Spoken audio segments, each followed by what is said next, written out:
Muy buenas, hola a todos. Creo que vamos a empezar. Un poco un formato diferente, me imagino, a otras sesiones que estaréis ahí en el Drupal Camp, porque esta vamos a tener que hacerla en virtual, pero ahora os explicaré por qué. Dame un segundo que lo preparo y iniciamos. Espero que me escuchéis bien. Tengo comunicación además con vosotros vía teléfono, con el técnico que me está asistiendo un poco para que todo salga bien. Entonces, vamos a hacer aquí una cosa.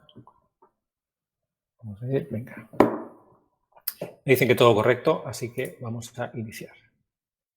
Muy bien, vamos para arriba, aquí. Muy bien, pues este es el programa del Drupal Camp y tengo que iniciar con algunos agradecimientos porque esta es la sesión que vamos a hacer ahora, el One Key Metric del Web Performance, un único dato para gobernarlos a todos, un poco nos ha quedado título de Señor de los Anillos. Y en esta misma hora pues coincide con otras sesiones, contenido estructural, qué es y cómo desplegarlo, y mejorar configuración management. Entonces, agradezco que ante la posibilidad de tener tres opciones hayáis venido a esta, así que bienvenidos a todos.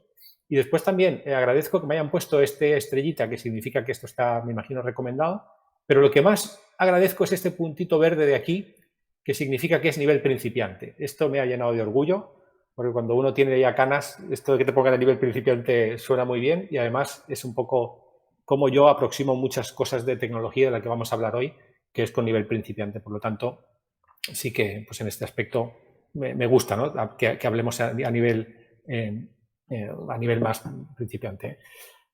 Igualmente esto era un inicio para ver el programa, porque ahora lo que vamos a hacer es levantar la presentación, que es a lo que hemos venido, y dame un segundo que la ponga a pantalla completa y lo vemos. Y perfecto, vale. Listo, pues con este nivel principiante arrancamos un poco la explicación del One Key Metric, del Web Performance, el único dato para gobernarlos a todos, y me han dicho que como recomendación, en otras presentaciones puede que será igual, tengo que presentarme, así que este es mi nombre, me llamo David Sancha, este es mi contacto de sancha@xalog, luego lo he repetido también al final, y así en 3 líneas mi biografía, pues soy CEO de Iberus Media Labs, que es una empresa especializada en gestión de contenidos para medios de comunicación. Nuestro CMS no es Drupal, es otro CMS propietario que se llama Xalog, que ayudé a fundar hace algunos años y que es utilizado por las principales redacciones de los medios de comunicación de todo el mundo. ¿De acuerdo? Entonces, ese es un poco el contexto. Y el siguiente es el motivo por el cual yo estoy en remoto y no puedo estar allí compartiendo con vosotros pues, la sesión del Drupal Camp, ¿no? Que me hubiera encantado. Soy participante de otros camps y me gusta mucho el espíritu y la manera en que se abordan estas sesiones. Pero esto es lo que sucedió el jueves pasado, ¿eh? A las 10 de la mañana me encontraba un poco regular y dije, mira, voy a hacer un test por si acaso, test de antígenos, y dio, como veis a la izquierda, negativo. Pero por la noche me seguía encontrando mal y el otro dio positivo, motivo por el cual, aunque no hay limitaciones a la movilidad, hemos creído oportuno, por el bien de todos, pues que cambiarlo a un formato así como en remoto, y me dicen que todo está funcionando bien, que me oís bien, así que lo haremos en esta vía. Luego lo veréis en la parte de preguntas, hay un inconveniente y es que yo os puedo ver en una camarita muy pequeña, pero no os puedo escuchar. Entonces sí que vamos a dejar las preguntas de la sesión al final y los compañeros a través de chats y de WhatsApp y demás me las harán llegar y yo pues obviamente las responderé si puedo de la mejor manera posible, pero a nivel de formato este va a ser un poco la idea, ¿de acuerdo? Más sobre la presentación, para que tengáis contexto, he puesto un par de slides explicando qué hago yo aquí, porque si esto es una Drupal Camp y yo no soy experto en Drupal, pues habrá que poner alguna explicación, ¿no? Como os decía, Xalog es un CMS muy importante para medios de comunicación, es el que tiene mayor implantación en Europa y Latinoamérica para medios de comunicación, que es un sector pues, muy concreto. En total tenemos más de 50 instalaciones en 14 países, hay más de 3.000 editores, es decir, usuarios, que tienen acceso a nuestra plataforma pues, para crear contenido, y hay más de 500 millones de browsers únicos mensuales que acceden a nuestra plataforma. Entonces, si hablamos de performance, 500 millones de browsers ya es un volumen como que nos da idea de que algo debemos saber para aguantar este volumen. Y ahí tenéis algunas de las cabeceras de los medios de comunicación digitales que utilizan nuestra herramienta, ¿no? Más cerca de vosotros, pues marcas, seguro que lo conoceréis, La Vanguardia, 20 Minutos, Heraldo, son la información, son un mundo deportivo, son medios que están pues, más cerca de España, pero como os decía, tenemos presencia en varios países Veis ahí Corriere della Sera y Gazzetta dello Sport, que lo estamos instalando en Milán. Clarín es el principal medio de comunicación de un país tan grande y tan interesante como Argentina. Tenéis ese icono a la derecha que pone Lance, una L, es un medio en Brasil, un medio deportivo, en Río de Janeiro. El Tiempo, en la última fila, es el principal medio de Colombia. Olé es un deportivo también en Argentina, seguro que a lo mejor os suena. Y Milenio es el principal grupo de comunicación de México. Entonces, bueno, tenemos esta experiencia internacional muy en Latinoamérica y en España, y este volumen de usuarios y de métricas que espero que hoy podamos daros un poco de nuestra experiencia para entender esta parte de web performance. Pero el que hago yo aquí también tiene un punto importante y vamos a entrar un poquito en tecnología, porque el stack tecnológico que utilizamos como CMS para medios de comunicación, comparte tecnología, comparte stack a cierto punto con Drupal, ¿no? Y con las últimas versiones que seguro que conocéis, ¿no?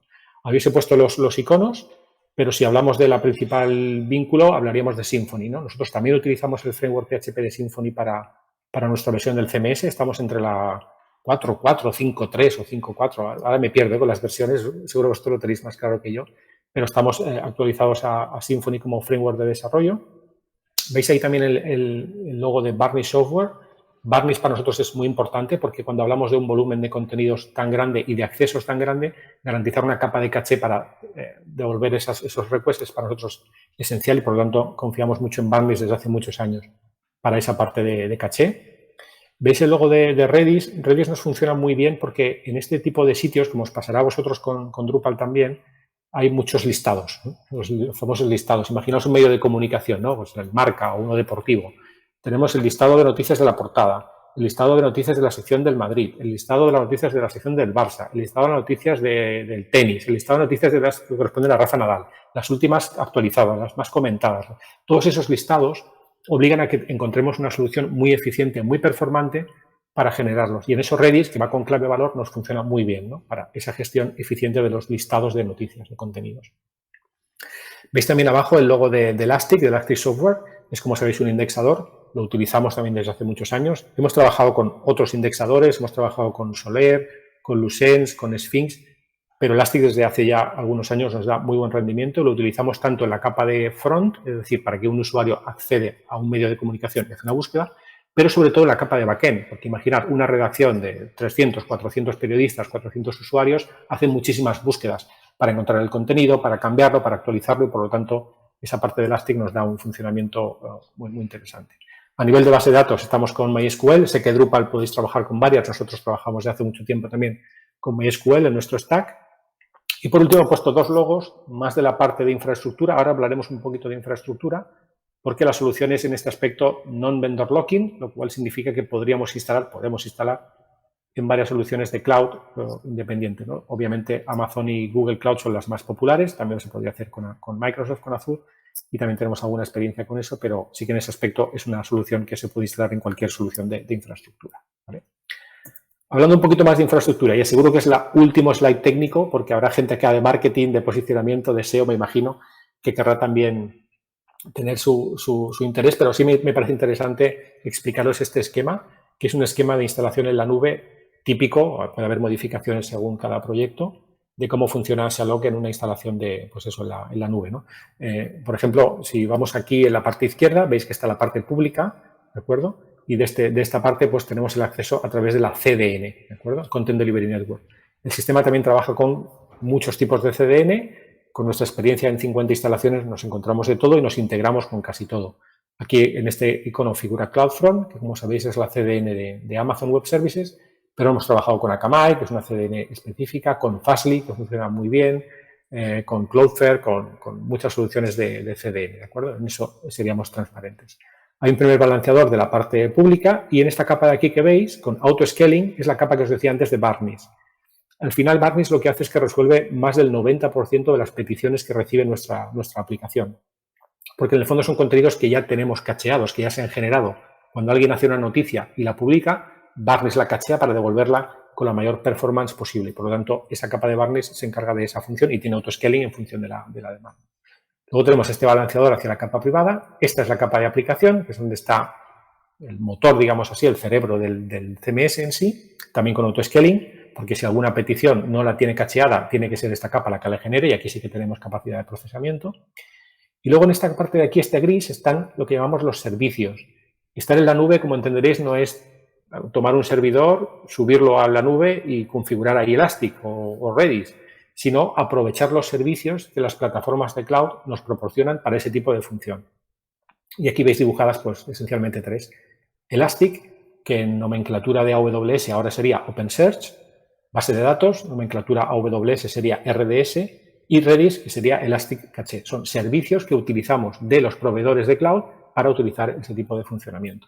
Y aquí veis la parte de S3, que es para la gestión de los estáticos. Como veis también en este esquema, tenemos multi-AZ, quiere decir dos diferencias para disaster recovery, dos zonas de instalación, algunas también geográficamente ubicadas en lugares diferentes para, en caso de que la plataforma de cloud tenga algún problema, pues poder tener instancias que balanceen y que puedan servir el contenido.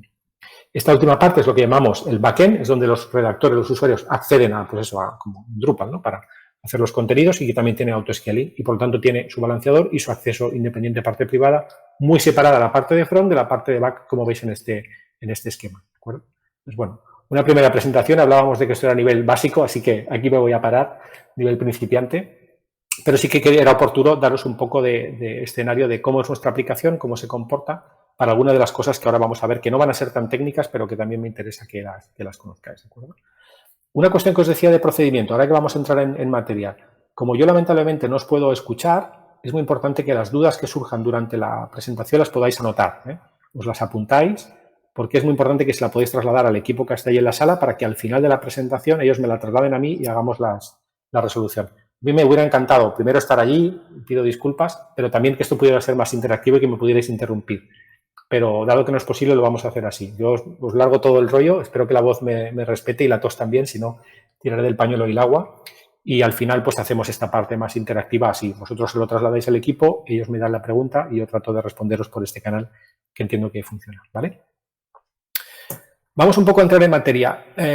Como sabéis, esto habla mucho del One Key Metric, ¿no? Y esto del One Key Metric no deja de ser una única métrica, un único dato que tenemos que buscar para que oriente un poco nuestras decisiones de negocio.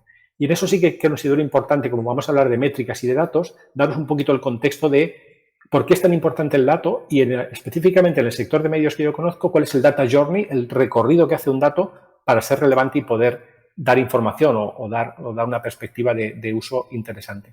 Y para eso vamos a hacer este data journey, este recorrido en 5 fases. El primero es lo que se llama el data mining. Va a haber muchísima nomenclatura anglosajona, me disculparéis, estaréis más que acostumbrados, pero lo vamos a tener que hacer así. Hay una primera fase de recopilación del dato, que es lo que llamamos data mining, en el cual capturamos información sobre la interacción de los usuarios con nuestro sitio web, con nuestro Drupal. Por una parte, esa información puede venir del registro. Si tenemos una parte de registro de usuarios y los usuarios se registran, esa información la vamos a poder disponer y tenemos que hacer minería para, obviamente, tener esa información del registro con el sistema que utilicemos. Hay también una parte de social logging. Muchos usuarios optan por registrarse a través de una plataforma de social. En este caso, aunque GDPR, como sabéis, ha puesto las cosas un poco más ordenadas, todavía es posible, si el usuario da su permiso, pues obtener información demográfica, por ejemplo, de su perfil de redes sociales. Tercer punto sería de toda la navegación en front. Esto ya sabéis, Google Analytics, sistemas de analítica nos dan muchísima información sobre cómo interactúan los usuarios con nuestra plataforma y tenemos que ser capaces de acceder a esos datos. También de la publicidad, si utilizamos sitios con publicidad, el ad server da muchísima información también sobre el recorrido, sobre el ratio de clics y esa información también es importante que la obtengamos. Y por último, el CMS. Es una parte más de backend, pero también a nivel de productividad nos va a dar información que es importante hacer minería para obtener toda esa información de datos. ¿De acuerdo? Así que el primer punto, recopilar cuando hablamos de datos. El segundo sería almacenarlo.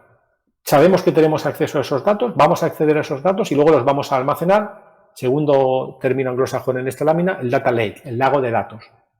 Es un repositorio en el cual vamos a almacenar toda la información a la cual vamos a tener acceso a través del primer punto. En esto se utilizan mucho soluciones que también vienen de los proveedores en la nube. Amazon, Microsoft o Google dan suficiente digamos que, soluciones, ¿sí?, para poder almacenar esa información de manera eficiente. Y en esto es muy importante que en nuestro sitio web, cuando nosotros lo configuramos y lo estamos gestionando, haya un data layer. El data layer es dentro del código fuente una serie de informaciones que nosotros organizamos para luego irlas almacenando en función de todo lo que queremos recopilar. En el caso de un sitio de información, el título es este, la hora de publicación es esta, el autor es este, la sección es esta, y todo ese data layer luego lo almacenamos lo consolidamos en estas soluciones. ¿De acuerdo? Por lo tanto, el data layer, otro término más de data en este slide importante. El tercer paso sería el Data Analytics. Cuando tenemos esos datos recopilados y almacenados, podemos empezar a analizarlo. Este primer paso de análisis puede ser automatizado, puede ser hecho con robots. A través de algoritmos podemos inspeccionar, podemos modelar, podemos interrogar, podemos hacer predicciones y automatizaciones sobre esos datos. Con lo cual, una simple gráfica ya es un mecanismo automatizado de hacer algo con esos datos. Por lo tanto, hay un primer dato de análisis que podemos confiar a este tipo de soluciones, ¿de acuerdo? A este tipo de algoritmos. Hay un cuarto nivel que ya no es analizar los datos, sino que es interpretarlos. Cuarto término de... Discúlpame que con el virus la voz...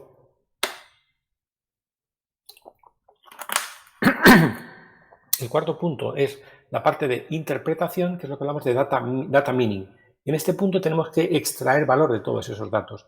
Y eso lo hacemos a través de un uso que no es robotizado, sino que es personal. Necesitamos humanos que en este punto tengan toda esta información y empiecen a analizarlo desde el punto de la interpretación, identificando relaciones, comparando variables, sacando estadísticas, con análisis cualitativo y contestando modelos. Por lo tanto, un cuarto paso muy importante de interpretación de esos datos a nivel más de análisis humano. Y por último, la visualización. De nada sirve hacer todo esto con los datos si no somos capaces de visualizarlos, de que los usuarios lo puedan interpretar de una manera fácil. Por tanto, hablamos de data report. La visualización es esencial para que todo este proceso que hacemos con los datos luego nos puedan dar información ya filtrada, ya destilada y fácil de poder asimilar, ¿de acuerdo? Por lo tanto, recopilación, almacenamiento, análisis, interpretación y visualización sería este data journey de los datos cuando hablamos de esta búsqueda del One Key Metric que poco a poco iremos elaborando. A partir de este esquema se nos plantean retos a las organizaciones para poder hacer todo esto. Y entiendo que hablo a veces de organizaciones y de negocio y para vosotros puede ser estructuras muy grandes, pero aunque sea un sitio muy pequeño, el análisis y el proceso es exactamente el mismo. Por lo tanto, tenemos un primer reto que es que la gestión eficiente de los datos requiere un volumen grande de información para obtener resultados. Si analizamos periodos muy cortitos, datos muy concretos, es difícil poder extrapolar toda esta información que estamos persiguiendo. Por lo tanto, hay un primer reto que es el gran volumen de datos que necesitamos para poder extraer estas métricas. Y el segundo reto es que para identificar las métricas relevantes para nuestro negocio, para nuestra estrategia, puede requerir mucho tiempo.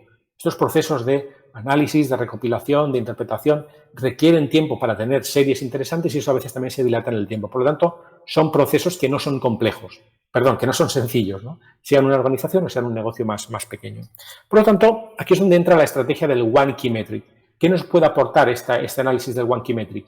El One Key Metric supone dar un paso hacia la elección de una única métrica accionable para alinear la toma de decisiones en el negocio. Cuando tenemos todo este volumen de datos y todo este trabajo con los datos, la estrategia del One Key Metric es: elige una única variable, solo una, que te permita simplificar las decisiones en tu negocio. Solo una, porque vas a tener muchísimos datos, pero solo uno te va a permitir orientarte, al menos durante un tiempo, tu negocio de una manera mucho más eficiente, mucho más ágil, ¿no? Durante este tiempo. Y en esta definición sí que quiero que tengáis en cuenta algo que es muy importante y es esta palabra de accionable. Necesito la elección de esta métrica que sea accionable, que yo pueda accionar sobre ella, que yo pueda hacer algo. Si al final digo, para mi negocio es muy importante un elemento de Web Core Vitals, por ejemplo, que os digo que no lo es, pero un elemento de Web Core Vitals. Pero yo no puedo hacer nada en ese Web Core Vitals porque no tengo técnico, no tengo capacidad. Da igual que la mida, porque no va a poder ser accionable, no voy a poder cambiarla. Por lo tanto, identifiquemos en ese One Key Metric alguna métrica en la que yo pueda intentar hacer algo que me derive en un resultado. Por eso es muy importante que este One Key Metric sea accionable, ¿vale? Algunos ejemplos de One Key Metrics que me pueden orientar en mi estrategia de negocio. Por ejemplo, los usuarios únicos. Si yo tomo que mi One Key Metric son los usuarios únicos, estoy diciendo que mi resultado, el que espero, es la posición en el ranking. Al fin y al cabo, cuando hay un ranking, pues de alguna manera, cuando tengo esa métrica de usuarios únicos, veo mi posición en el ranking. Cuando derivo que mi punto es las páginas vistas, en realidad es el inventario publicitario. Cuanto más páginas, obviamente más publicidad voy a poder tener. Si mido los usuarios registrados, si esa es mi One Key Metric, el resultado que busco es la conversión en mi SignWall, porque tengo un funnel de conversión y necesito empezar a convertir en SignWall. Si lo que mido son los usuarios suscriptores, es porque tengo un sistema de pago, un paywall, y busco mirar mi conversión en el paywall. Si busco la cantidad de páginas por visita, buscaré la correlación de contenido, de qué manera hay una recirculación dentro de mi sitio web para generar más páginas vistas por cada visita, o si es el tiempo de permanencia, es que busco una fidelización del usuario dentro de mi sitio, ¿de acuerdo? Entonces, tenemos que buscar cuál es vuestra One Key Metric. Y aquí os digo una cosa, en esta presentación ninguna de estas 6 es la One Key Metric que buscamos. Buscamos métricas de web performance que puedan, como decía el título, gobernarlos a todos. Una única métrica accionable que nos permita mejorar el resto de métricas, que permita mejorar usuarios únicos, páginas vistas, usuarios, tiempo de permanencia, todo. Por lo tanto, tenemos que buscar esa One Key Metric, que os insisto, no es ninguna de estas 6, pero vamos a tratar a ver si juntos lo podemos encontrar. ¿De acuerdo? Por lo tanto, tenemos que empezar por el principio. Si buscamos un único dato para gobernarlos a todos, tenemos que encontrar el dato más relevante. Y para hacerlo, a mí me gusta empezar por el principio, que no es más que Google, ¿no? En muchísimos casos. ¿Por qué en mi caso? Porque esta es una gráfica de los accesos a contenidos para medios de comunicación según ruta de entrada y como veis, pues casi el 60% es Google. Conocemos medios que son el 80% Google y seguro que muchos de los sites que vosotros desarrolláis o gestionáis, ese porcentaje pues puede ser 60, 80, 90 o un porcentaje similar. Por eso es muy importante de alguna manera que tengamos esa capacidad pues, de empezar por Google y ver cómo podemos mejorar ese punto de entrada para que esa métrica que buscamos sea un dato de mejora para el resto, para todo el resto de métricas. Por eso vamos un poco al inicio. Si vamos al final, podemos mejorar una métrica, pero nos estamos perdiendo buena parte del recorrido. Por eso vamos a empezar por el principio, hablando de performance, y vamos a hablar de Google. ¿De acuerdo? Por lo tanto, si hemos visto el recorrido del Data Journey, cómo los datos, ¿no?, hacen todo este recorrido para que nosotros podamos interpretarlos, vamos a ver qué hace Google con nuestros datos, con nuestra información, con nuestro proceso de rastreo y de obtener unos resultados para ver dónde podemos accionar, dónde podemos buscar ese One Key Metric. Y el primer paso en este proceso de 4 puntos es lo que se llama el crawling, nueva palabra en anglosajona, espero que la conozcáis porque hay mucho inglés en él, pero el crawling no deja de ser un proceso de rastreo de nuestros contenidos. Y para eso Google, como el resto de buscadores, se sirven de arañas, de bots, ¿de acuerdo? Que lo que hacen es que recorren nuestro sitio y empiezan a recopilar toda esa información. Es muy importante este proceso de crawling, volveremos más adelante, porque pensad que si Google no puede acceder a esos contenidos, si su araña no llega a ese contenido que nosotros queremos posicionar, es imposible que salgan los resultados. Podemos mejorar Core Vitals, podemos mejorar muchas cosas de SEO, pero si la araña no llega al contenido, es imposible que aparezca. Por eso es muy importante ir al inicio, ir al principio de este proceso de resultados. Si el rastreo es lento, porque no tenemos performance, empezamos a introducir el concepto de performance. Si tenemos un robots.txt que impide el acceso, si damos un 404, si tenemos un error 500, cualquier problema en el crawling nos va a afectar al resto de procesos que vais a ver en los datos. Por eso es muy importante, insistiremos luego, empezar por el principio. El segundo punto, después de que Google crawlea, rastrea nuestros contenidos, es la indexación. ¿Qué hace Google con todos esos contenidos? Los coloca pues, en estantes de una biblioteca, que es lo que al final hace, ¿no? Cuando yo tengo un sitio web sobre zapatillas deportivas, imaginaros un e-commerce, o en Drupal, sí, o un blog vinculado con un e-commerce, pues obviamente Google lo colocará en una serie de estantes sobre deportes, sobre material deportivo, sobre e-commerce, para que la gente lo busque. Por lo tanto, esa catalogación son los míticos algoritmos que hace Google y que nosotros tenemos que tener nuestro contenido ordenado para que vaya al estante correspondiente. Luego tenemos la parte de ponderación, es la que yo llamo ponerse guapo para salir bien en la foto. Hay muchísimos elementos, y aquí entraríamos dentro del ámbito del SEO, para que nuestro contenido pondere correctamente en los resultados de búsqueda. La autoridad del dominio, por ejemplo, si nuestro dominio de nuestro sitio web tiene trayectoria, tiene volumen, tiene antigüedad, tiene especialización. Por ejemplo, habréis visto que hay un proceso en los medios que se llama el de verticalización. El vertical de salud, el vertical de deportes, el vertical de música, el vertical de... Este proceso de verticalización tiene que ver con este punto, con ganar autoridad en una especialización concreta de contenidos para que ponderadamente mis contenidos resulten relevantes en ese nicho concreto de contenido. Por lo tanto, la ponderación y la autoridad del dominio es relevante. Entraríamos también en la ponderación con toda la parte de Page Speed, todos los Web Core Vitals, la experiencia de usuario, que el usuario tenga una experiencia rápida y liviana cuando consulta nuestro sitio web. ¿Es importante Web Core Vitals? No es crítico. Sé que lo que digo no tiene muy buena prensa porque estamos en un momento de mucho interés en la Web Core Vitals, pero fijaos dónde están los Web Core Vitals. Las Web Core Vitals me ayudan a ponderar. En un caso en el que mi contenido compita con otro contenido, tener mejores Web Core Vitals hará que mi contenido tenga un mejor posicionamiento. Eso es así. Y por tanto hay que cuidarlas y tener buenas Web Core Vitals. Pero mirad dónde vamos. Si somos incapaces que nuestro contenido se indexe, o se indexa incorrectamente porque no lo tenemos bien etiquetado, no trabajamos nuestro data layer, no trabajamos nuestros criterios de taxonomías. Y encima, tenemos algún problema en el crawling, es imposible que luego lleguemos a competir correctamente en ponderación. Por eso quiero ir tanto al inicio, porque Web Core Vitals está bien para ponderar cuando estamos cerca del resultado final, mejora la experiencia de usuario, pero tenemos que ir más al inicio, ahora veréis por qué, para lograr que ese One Key Metric, esa métrica accionable, nos permita mejorar todo el resto de elementos. Si mejoramos Core Vitals, mejoraremos ponderación, mejoraremos que llegado al caso en el que tengamos que competir con una web similar, ranqueemos mejor. Pero yo insisto, hay que ir al inicio para que cuando lleguemos ahí mejoremos, pero que desde el inicio ya tengamos un proceso de mejora en ese One Key Metric hasta llegar al final. ¿Qué más cosas hay en la ponderación? El metaetiquetado, nuestra estructura de HTML, cómo utilizamos los H1, los H2, los H3, la gestión de cachés, todo eso también ayuda a ponderar. Y por último, el contenido. Content is king, al final si nuestro contenido es relevante y es de valor, eso también ponderadamente a Google le va a resultar relevante. Si tiene enlaces entrantes, si el contenido es relevante, si la gente lo valora, eso al final es importante y en ponderación es un elemento esencial.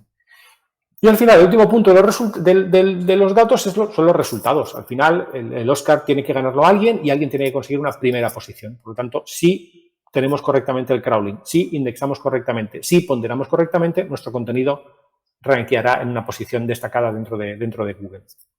Como os decía antes, si el 60% del tráfico proviene de Google, pues bueno, es muy importante estar en las posiciones top porque eso generará más tráfico y es un poco el objetivo de toda esta parte de performance, posicionar correctamente para derivar tráfico, ¿de acuerdo? Entonces, sabemos que estamos buscando nuestro One Key Metric, sabemos un poco cómo funciona todo este proceso, pero os he dicho antes que yo iba a ir muy al principio, lo he repetido 3 veces, y vamos a ver por qué. Si yo miro en el crawling, en este proceso al inicio, y quiero mejorar de ahí para mejorar todo el proceso de ranqueo posterior de los resultados, tengo que mirar varias cosas. Lo primero es la visibilidad, que los contenidos sean accesibles a la araña de Google. Si no se indexan, nunca aparecerán en los resultados. Por lo tanto, tengo que ser muy cuidadoso en garantizar sitemaps, robots.txt, que mi contenido va a ser visible.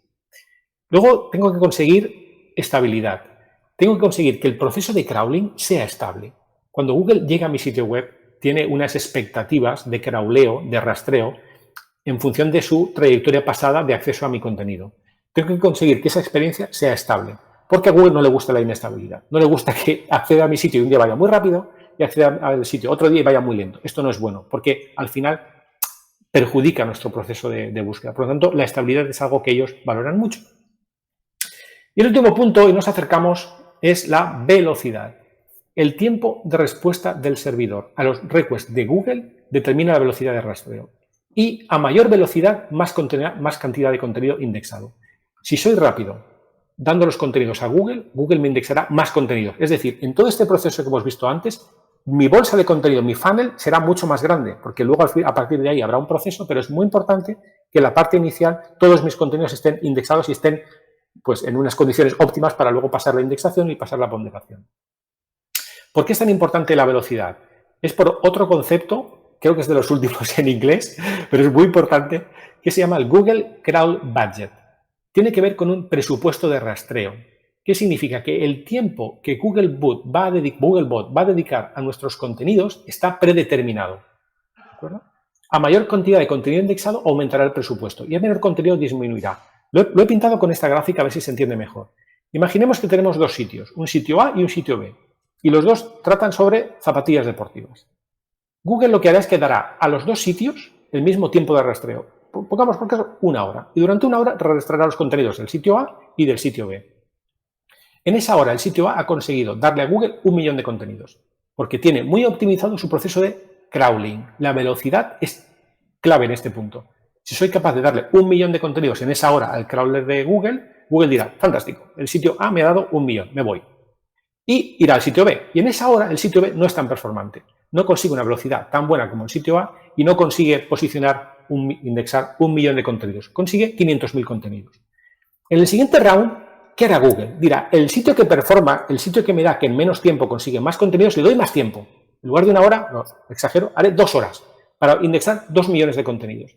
Y el sitio B, que no es tan performante, no le daré 1 hora, le daré media hora. Y miraré cómo evoluciona. Por eso es tan importante la velocidad en la que nosotros seamos capaces de devolver a Google los resultados cuando nos hace un request. Por eso es tan relevante, porque si conseguimos traccionar y tener una buena performance, cada vez Google nos tratará mejor y aumentará nuestra bola de contenidos indexados. También mejorará al final los resultados, pero sobre todo, insisto, vamos a buscar una One Key Metric. Estamos la métrica clave para mejorar todo eso y veis que nos estamos acercando, ¿de acuerdo? Es esa velocidad en la cual nosotros entregamos a Google los contenidos cuando nos intenta rastrear, ¿de acuerdo? Por lo tanto, con toda esta explicación que he hecho, empezamos a llegar al One Key Metric. El One Key Metric, como os decía, es una única métrica y debe ser accionable, la tenemos que identificar. Y a través de toda esta explicación hemos visto que es muy importante la velocidad de rastreo. Si mejoro mi velocidad de rastreo, podré mejorar de alguna manera el resto de velocidad del sitio. De esta manera, ¿cuál es la idea? Que yo consiga ver dónde está ese tiempo medio de respuesta y a partir de ahí poderlo gestionar. Y para eso tenemos que entrar en una herramienta que se llama Google Search Console.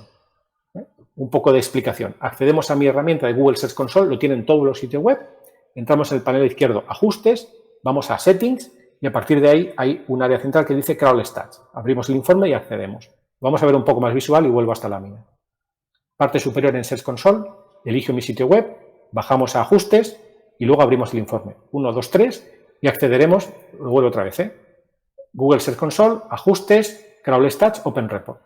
Y a partir de ahí llegaremos a una gráfica como esta.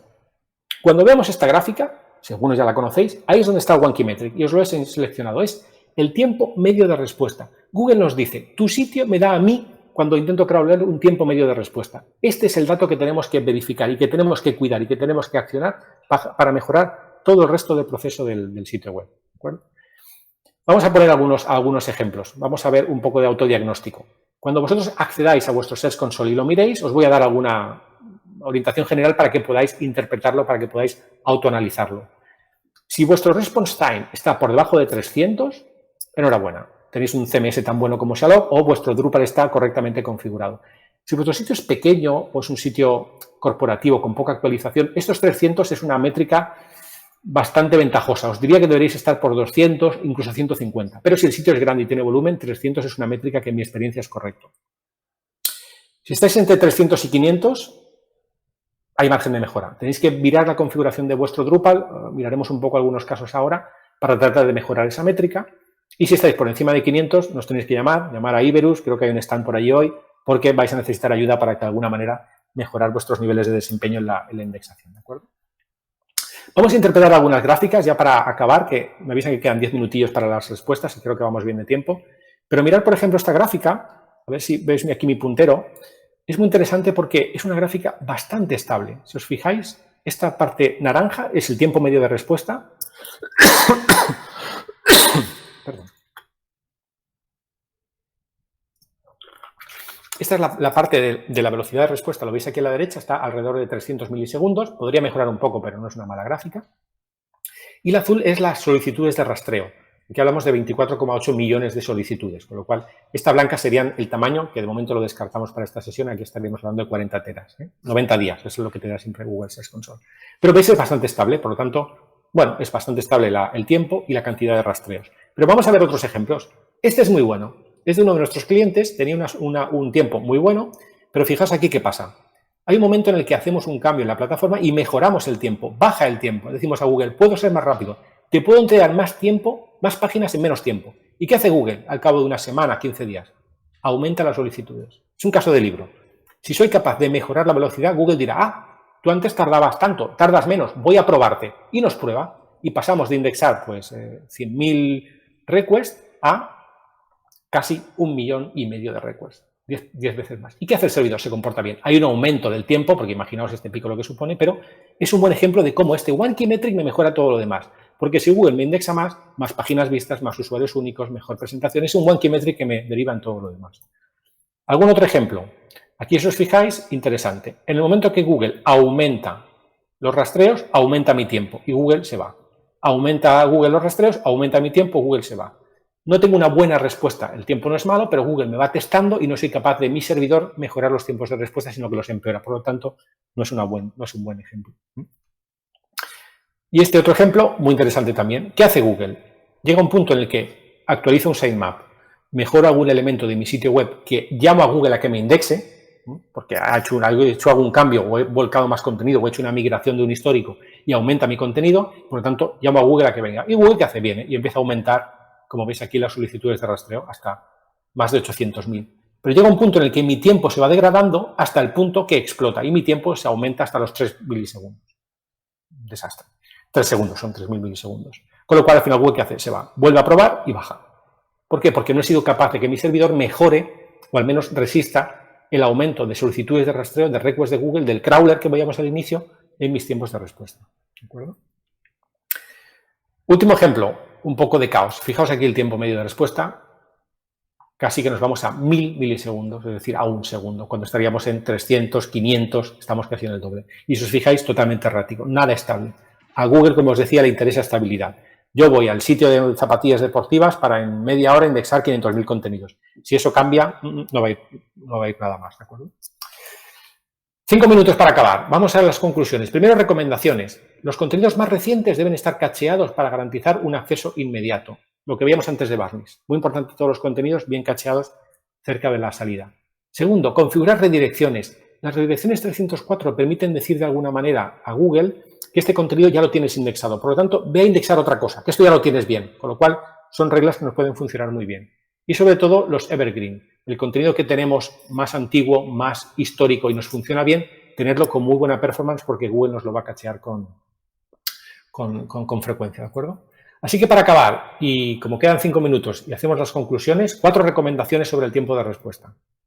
El primero, One Key Metric. Elegir una única métrica puede alinear durante un tiempo la estrategia de negocio y la búsqueda de un objetivo común y claro. Espero que esto os haya ayudado, ¿no? A veces cuando tengo tantos datos y tantas opciones, elegir una única métrica me puede ayudar a tomar decisiones. Y si esa métrica os puede ayudar que sea la parte de rastreo, pues mejor. Como dice el punto 2, Google es un driver de tráfico esencial para todos los sitios, medios de comunicación también, y en el proceso de mejorar el posicionamiento tiene un principio que es el crawling, que es donde tenemos ese One Tree Metric. Y esa es la tercera conclusión. El Average Time Response, optimizar desde la tecnología el tiempo de respuesta de nuestro sitio ante Google, este Web Performance, mejorará la cantidad de contenido indexado, el posicionamiento, el tráfico y el resto de medidores de audiencia. Por eso lo hemos elegido en esta sesión como ese One Key Metric que me puede ayudar a mejorar el resto. ¿De acuerdo? Para acabar, una última recomendación es la cuarta. We are hiring, por lo tanto, Sialoc está siempre abierto obviamente a recibir a gente talentosa. Si sois apasionados de la tecnología, he recordado al inicio mi mail, también lo tenéis aquí. Estas son algunas de las cabeceras con las que trabajamos. Por lo tanto, pues es un mercado que a mí me gusta, llevo muchos años en esto, pero que es trabajar en ese nivel de performance muy alta de 30, 40 millones de usuarios únicos, cualquiera de estas cabeceras, y bueno, requiere performance y otras habilidades, pero si alguien está interesado, pues con mucho gusto en el stand de Iberus por ahí o aquí en mi mail, pues con mucho gusto recibir vuestras candidaturas y analizarlas. Así que un agradecimiento a todos los partners también que participan en esta DrupalCamp, que hemos ido bien de tiempo, porque aquí me estaban avisando por el móvil, pero creo que va bien. Una pena no poder estar, pido disculpas, pero en ese ratito que nos quedan, yo feliz de atender cualquier pregunta que tengáis. Si algo no ha quedado claro, si queréis que volvamos en algún slide, si algo hay que profundizar, pues con mucho gusto ahora en este tiempo lo hacéis llegar a través de ahí, los técnicos ahí en la sala, y yo respondo a través de esta vía. Muchas gracias. Gracias a todos. Muchas gracias, David. Le damos un aplauso y...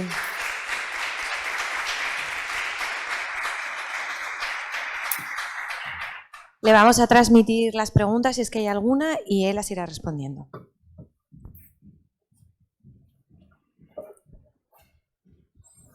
Bueno, me dicen que hay aplausos, así que gracias. Sí. No los escucho. Bueno, lo primero, un placer muchas escucharte. A ver si hay por ahí muy interesante la presentación, David. Quería preguntarte qué opinión tienes de los generadores de sitios estáticos tipo Gatsby, por ejemplo. Perdón. Gracias.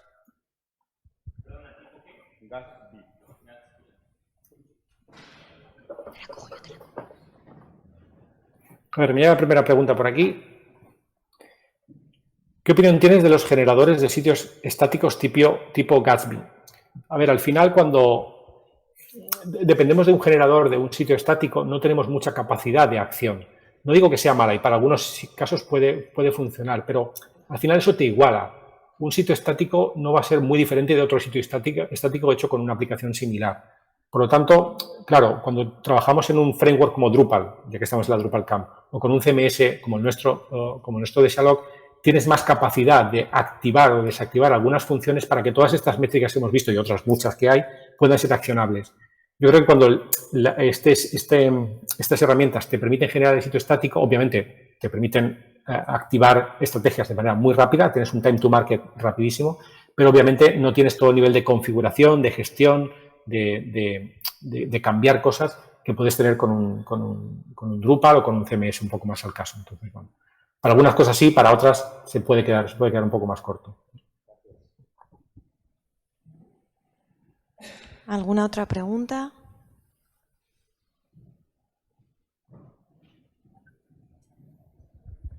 De nada, me estoy dando las gracias, pues de nada, espero que haya servido. Bueno, no sé si me escucha, pero... Ah, vale. ¿Qué importancia tiene datos estructurados? Añadir cosas rollo esquema, ¿es interesante, es importante?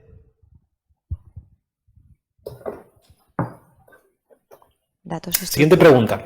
¿Qué importancia tienen los datos estructurados? Cosas como esquema. Importantísimo.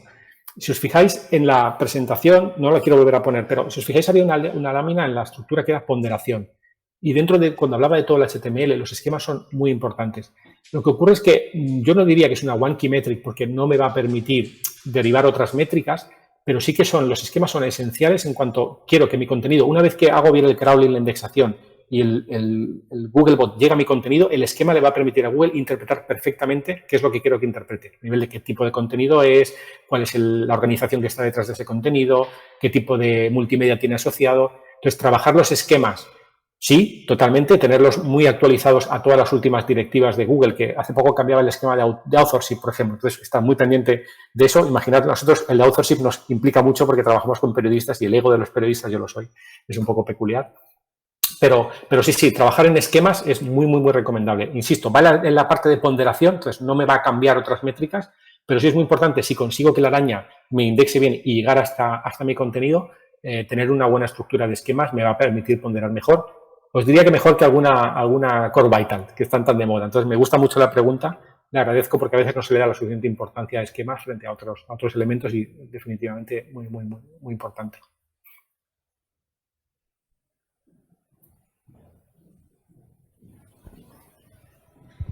Hola, yo quería preguntar qué tipo de hosting podría recomendar, porque siempre depende mucho la velocidad del hosting. Era más que nada para saber si había alguno que esté realmente bien.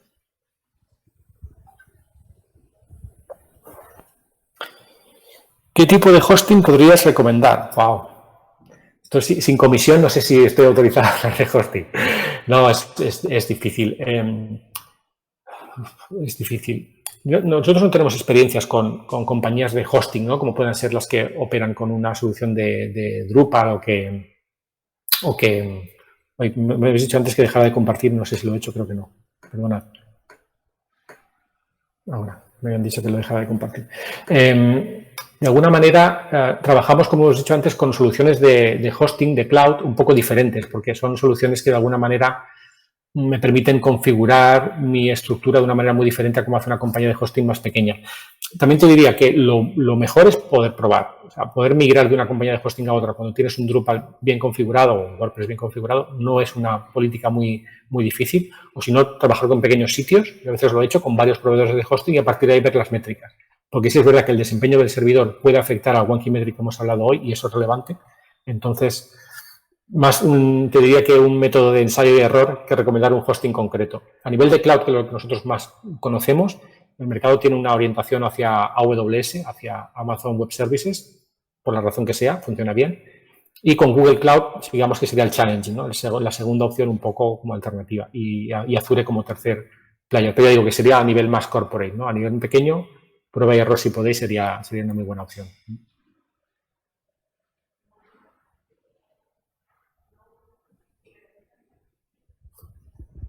Hola. Sí. ¿Qué importancia le dais ahora mismo a MP, ahora que parece que grandes portales o grandes medios lo están quitando del mapa?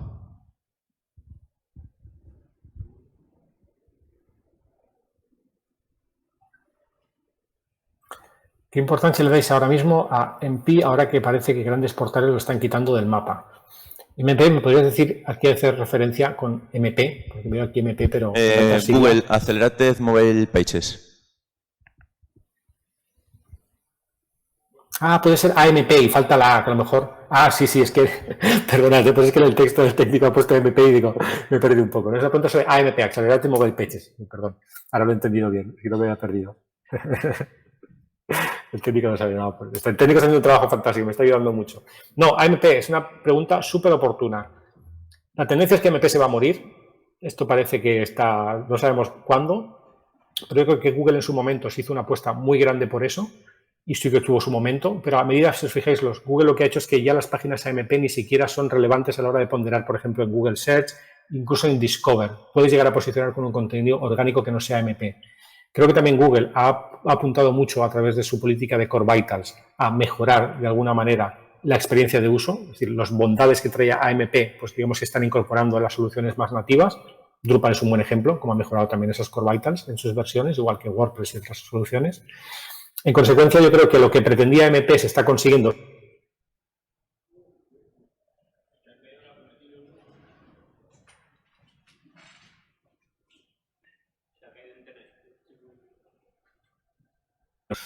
Pues realmente tiene un impacto. Entonces, creo que el propio Google, hay un dato muy relevante. Google Analytics 4, es decir, la nueva versión de Analytics, creo que una sesión ha hecho sobre Analytics o ha sido, es incompatible con AMP. O sea, el propio Google te está diciendo, mi sistema de análisis va a ser incompatible con AMP, por lo tanto no se entiende nada. Entonces, la tendencia es que cada vez va a ir muriendo. Yo todavía lo mantendría. Es verdad que algunos medios de comunicación, 20 minutos, Grupo Neo lo ha quitado y le ha ido muy bien, por lo tanto es poco evaluar, porque con menos tráfico logran más facturación. Entonces es un punto ahí en medio a evaluar, pero la tendencia es que cada vez van a ser menos relevantes y se pueden tener, pero en cualquier momento hay que levantarlas para que todo el contenido vaya orgánico. Hago aquí un pequeño comentario. En nuestro sistema, nuestro CMS, por ejemplo, los editores pueden elegir si un contenido lo quieren en AMP o no lo quieren en AMP.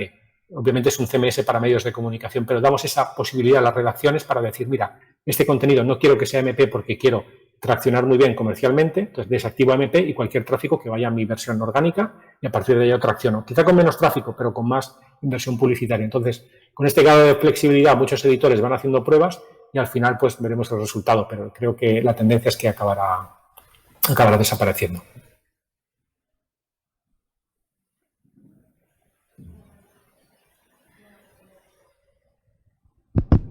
Muchísimas gracias. Gracias, David. Y dejamos aquí y hasta la próxima charla. Gracias.